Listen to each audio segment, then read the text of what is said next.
Mara's hands trembled as she filled the kettle. Her breath came in quick bursts, the kind her psychiatrist had warned her about. The kind that spiraled into panic if she wasn't careful. She forced herself to count. In through her nose. 1, 2, 3. Hold. Out through her mouth. 1, 2, 3. The ritual gave her something to hold on to. She poured the tea, swallowed her medication with practiced movements, and settled into the familiar comfort of routine. The steam curled in the dim light of Unit 304. She told herself the voice at the wall, the scream, the crushing thud, was nothing but her old illness twisting shadows again. A cruel echo of the life from which she had run. The television hummed to life. Bright colors, laugh tracks, advertisements for things she didn't need. Noise to push back the silence. She curled up on her bed, trying to let the warmth of the tea and her fading pills carry her away. You came here for a new beginning. Don't let it catch you again. And then, a knock. She froze. The sound was careful, not frantic. Polite even. Her heart, however, thundered against her ribs, going sear. With hesitation, she crept to the door and peered through the peephole.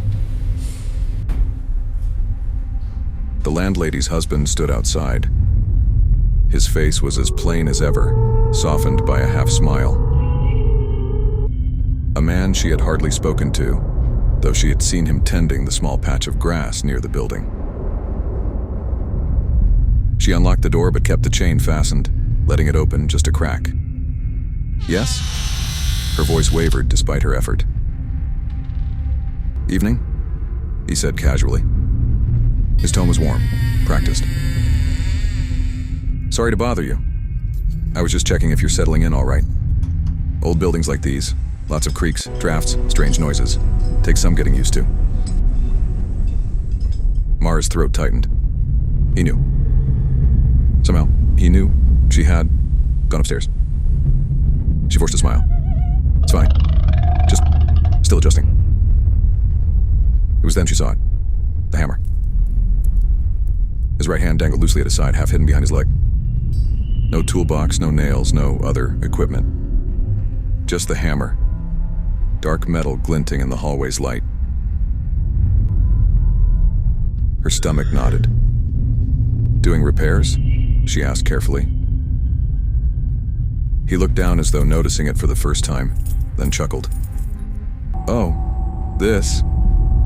Yeah. Always something to fix in an old place like ours. Thought I'd check on a few boards tonight. Tonight? The word slipped out before she could swallow it. For the smallest moment, his smile faltered. Not enough to accuse him with, but enough to chill her blood. He gave a shrug, adjusting his stance. You know how it is. When the mood strikes, you fix what needs fixing. Mara nodded quickly, desperate not to hold his gaze. Of course. He studied her for a second longer than was comfortable, then offered a short nod and stepped back. Well, you sleep easy, all right? Don't let the noises spook you. They're nothing to lose rest over.